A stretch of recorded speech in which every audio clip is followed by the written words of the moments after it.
South ఇండియాలోనే అతి తక్కువ ధరలకి రత్నాలనందించే ఏకైక సంస్థ 6JVR.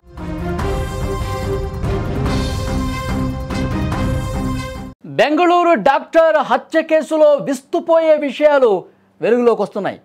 జనరల్ సర్జన్ అయిన డాక్టర్ మహేందర్ రెడ్డి చర్మవ్యాధి నిపుణురాలైనటువంటి తన భార్య డాక్టర్ కృతికా రెడ్డిని అనస్థీషియా డ్రగ్తో హత్య చేసినట్లుగా అతను ఆరోపణలు ఎదుర్కొంటూ ఉన్నారు.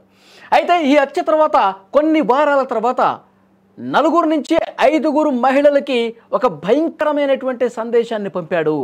తన భార్యని ఎందుకు చంపాడన్నది పోలీసుల ఇన్వెస్టిగేషన్లో సంచలనమైనటువంటి విషయాలు బయటకు వస్తూ ఉన్నాయి. అతను ఏం చేశాడంటే, నీ కోసమే నా భార్యను చంపాను అంటూ కొన్ని మెసేజ్లు పంపించాడండి. పోలీసుల ఇన్వెస్టిగేషన్లో ఇది బయటకు వచ్చింది. I killed my wife for you అనే సందేశాన్ని మామూలుగా జనరల్ మెసేజ్లోనో లేకపోతే వాట్సాప్లోనో ఇంకొక దాంట్లోనో ఆయన పోస్ట్ చేయాల. 4-5 పంపించాడు. అది కూడా ఫోన్పే లాంటి డిజిటల్ యాప్లో డిజిటల్ ట్రాన్సాక్షన్స్ చేసే దాంట్లో ఆ నోట్స్లో పోలీసులు దీన్ని గుర్తించారు.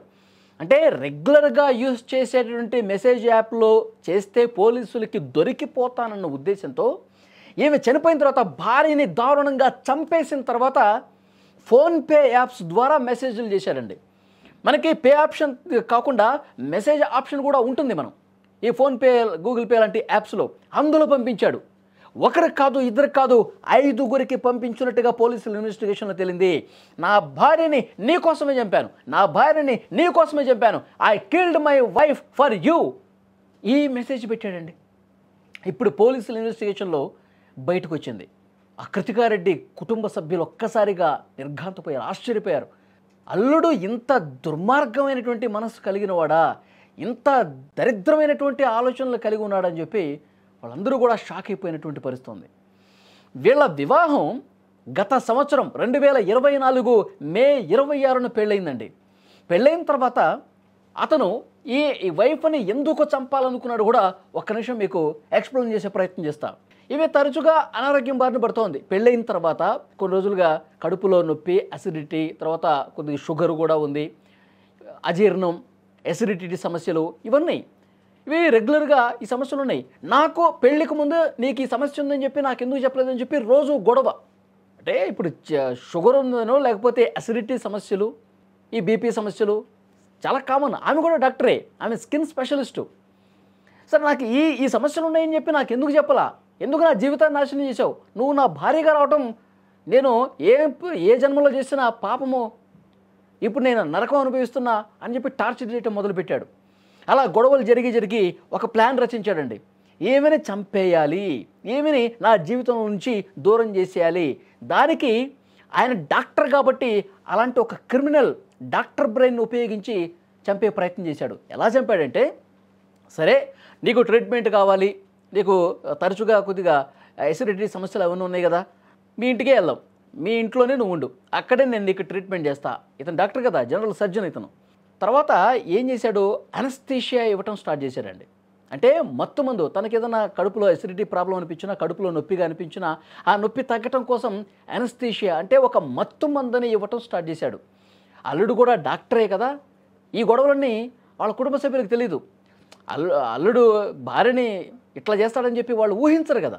సరే, అనస్థీషియా నొప్పి తగ్గటం కోసం ఇస్తున్నాడు అని చెప్పి భావించారు. 2 నెలల పాటు అనస్థీషియా ఇవ్వటం, తర్వాత ఏవో మెడిసిన్స్ ఇవ్వటం, ట్యాబ్లెట్స్ ఇవ్వటం, ఇవన్నీ చేసేవాడు. సో డాక్టర్ కాబట్టి అతనికి అంతా తెలుసు కాబట్టి, భార్య కూడా డాక్టరే కాబట్టి ఆ విధంగా చికిత్స చేస్తున్నాడేమో అని చెప్పి ఈ అమ్మాయి తల్లిదండ్రులు భావించారండి. కానీ 2 months అయిన తర్వాత ఒక్కసారిగా కడుపులో నొప్పి వచ్చి స్పృహ తప్పి పడిపోయింది. వెంటనే ఈమెను ఆసుపత్రికి తీసుకెళ్తుంటే ఆసుపత్రులు వాళ్ళు, వైద్యులు చూసి చనిపోయిందండి ఇప్పటికే అని చెప్పేసి అన్నారు. అందరూ కూడా ఒక్కసారిగా షాక్ అయిపోయారు. ఏంటి, చిన్న సమస్యలకి ఏదో ఎసిడిటీ సమస్యలు, అజీర్ణ సమస్య, లేకపోతే బీపీ ఉంటామో చనిపోతారా అని చెప్పి వాళ్ళకి అర్థం కాల. ఎంత ఆరోగ్యంగా ఉన్నటువంటి ఆమె డాక్టరు, నా కూతురు కూడా ఇంత ఆల్ ఆఫ్ సడన్ ఎందుకు చనిపోయింది అని చెప్పి వాళ్ళకి డౌట్ వచ్చింది. తర్వాత ఈ కృతికా రెడ్డి సిస్టర్ కూడా, కజిన్ సిస్టర్ కూడా, ఆమె కూడా డాక్టరే. ఆమెకి అనుమానం వచ్చి ఒక్కసారి ఆ రిపోర్ట్స్ తెప్పించే ప్రయత్నం చేసింది ఫోరెన్సిక్ ల్యాబ్ నుంచి. తర్వాత పోస్ట్ మార్టంలో కూడా మత్తు మందు ఎక్కువ ఉందని చెప్పి వాళ్ళకి సమాచారం వచ్చింది. తర్వాత 6 నెలల తర్వాత ఫోరెన్సిక్ రిపోర్ట్లో కూడా అదే తేలింది. భర్త ఎక్కువగా అనస్థీషియా మందు ఇచ్చాడు, భర్త కావాల్సుకుని ఎక్కువ మోతాదులో మత్తు మందు ఇవ్వటం వల్ల అది శరీరంలో పెరిగి ఈ విధంగా ఈరోజు చావుకి కారణమైందని చెప్పి ఆ రిపోర్ట్లో బయటపడింది. ఇంత దుర్మార్గంగా చేశాడు. వెంటనే పోలీసులకి కంప్లైంట్ చేస్తే పోలీసులు వచ్చి అరెస్ట్ చేసినప్పుడు నిజం మొత్తం బయట పెట్టేశాడండి. నా భార్యని పెళ్లి చేసుకున్న టైంలో నాకు ఈమె సమస్యలు ఉన్నాయని నాకు చెప్పలేదు, ఇంత ఈ చిన్న ఆరోగ్య సమస్య ఉన్నా నాకు చెప్పాలి, నాకు చెప్పకుండా చేసుకున్నారు కాబట్టి నేను పగ తీర్చుకున్నాను, ఆమెను చంపేశానని చెప్పి చేస్తున్న నేరాన్ని ఒప్పుకున్నాడు. కానీ ఇప్పుడు ఇన్వెస్టిగేషన్లో లోతుగా ఇన్వెస్ట్ చేస్తుంటే బయటకు వచ్చిన విషయం ఏంటంటే 5 అమ్మాయిలకి అతను ఫోన్పే ద్వారా ఈమెని చంపిన తర్వాత, భార్యని చంపేసిన తర్వాత మెసేజ్లు పెట్టాడు. నీకోసమే నా భార్యని చంపానని చెప్పి ఒకళ్ళకి పంపిస్తే సరే ఈమె మీద ఉన్నటువంటి మోజుతో పెళ్ళాలని చంపేశాడని చెప్పి అనుకోవచ్చు. కానీ 5 అంటే ఎంతటి ఒక కామ పిశాచి, అమ్మాయిల కోసం సొంత భార్యని చంపేశాడు. భార్య లేకపోతే 5గురితో చట్టాపట్టాలు వేసుకుని ఒకరికి తెలియకుండా ఒకరితో తిరుగుదా ఉన్నటువంటి ఉద్దేశం ఈ నీచుడికి ఉండబట్టే కదా ఈ విధంగా చేశాడని చెప్పి మాట్లాడుకుంటున్నటువంటి పరిస్థితి ఉంది. డాక్టర్ అతను చదువుకున్నటువంటి వ్యక్తి ఇంటికి వచ్చినటువంటి ఒక స్త్రీని, ఒక మహిళని, తన జీవితాన్ని పంచుకున్నటువంటి భార్యని ఇంత దుర్మార్గమైనటువంటి ఆలోచన చేసి చంపాడంటే ఎలా అర్థం చేసుకోవాలి? చదువుకున్న వాళ్ళు ఇంత సైకో మెంటాలిటీ ఉన్న మనుషులు ఉన్నారని చెప్పి ఈ ఘటన రుజువు చేసింది. చాలా అంటే చాలా దారుణం.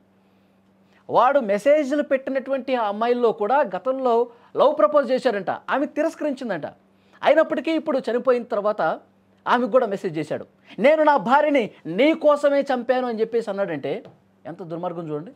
ఇలాంటి డాక్టర్స్, ఇలాంటి క్రిమినల్ డాక్టర్స్ని, ఇలాంటి సైకో డాక్టర్స్ని ఏం చేస్తే కరెక్ట్ చెప్పండి? ఈ వీడియో చూస్తున్న ప్రతి ఒక్కరూ పోలీసులు లోతుగా ఇన్వెస్టిగేట్ చేయబట్టే ఆ ఫోన్పేలో ఉన్నటువంటి మెసేజ్లు కూడా కనిపెట్టారు. లేదంటే అది దొరకదు. డాక్టర్ బ్రెయిన్ కదా, ఎక్కడెక్కడో మెసేజ్లు చేసేసి ఎవరి కంట పడకుండా చేయడం కోసం ఇలాంటి ప్రయత్నాలన్నీ చేశాడు. ఇలాంటి వాళ్ళని ఏ విధంగా శిక్షించాలి? అమాయకురాలైనటువంటి ఒక భార్యని, ఆమెని ఈ విధంగా స్లో పాయిజన్ లాగా డాక్టర్ బ్రెయిన్ చూపించి ఆమెను చంపేశారంటే చాలా అంటే చాలా బాధపడుతున్నారు కుటుంబ సభ్యులందరూ కూడా. ఇలాంటి సైకోకి ఇచ్చి పెళ్లి చేశామా అని చెప్పి బాధపడుతూ ఉన్నారు. ఇలాంటి వాళ్ళకి ఎలాంటి శిక్ష వేయాలి చెప్పండి? Please comment.